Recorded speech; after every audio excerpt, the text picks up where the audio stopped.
ఒక మంగలి యక్షుడు ఆవహించిన చెట్టు కింద నుండి వెళ్తుండగా అతనికి బంగారంతో నిండిన 7 బంగారు గోతాలు నీకు కావాలా అనే అదృశ్యవాణి వినిపిస్తుంది. అత్యాశతో అతను దానికి అంగీకరించి ఇంటికి వెళ్ళి చూడగా 6 గోతాలు నిండుగా ఉండి 7వ గోతం మాత్రం సగం ఖాళీగా ఉంటుంది. ఆ 7వ గోతాన్ని ఎలాగైనా పూర్తిగా నింపాలనే దురాశతో ఆ మంగలి తన ఇంట్లోని వెండి, బంగారు నగలను అమ్మి అందులో వేసినా అది నిండదు. చివరికి తిండి తిప్పలు మాని రాజుగారిని బ్రతిమలాడి తన జీతాన్ని రెట్టింపు చేయించుకుని ఆ సొమ్మంతా అందులో పోసినా ఆ విచిత్రమైన గోతం ఖాళీగానే ఉంటుంది.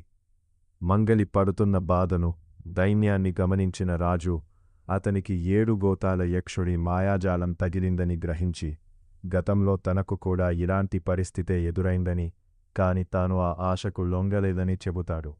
ఆ డబ్బు దాచుకోవడానికో ఖర్చు పెట్టడానికో పనికిరాదని, కేవలం మనుషులను పీడించడానికేనని రాజు హెచ్చరించడంతో మంగలికి బుద్ధి వస్తుంది.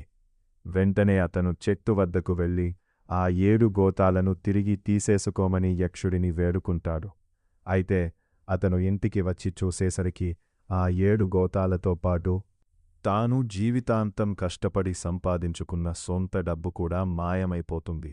తృప్తి, విచక్షణ లేని దురాశ మనిషిని సర్వనాశనం చేస్తుందని ఈ కథ మనకు బోధిస్తుంది.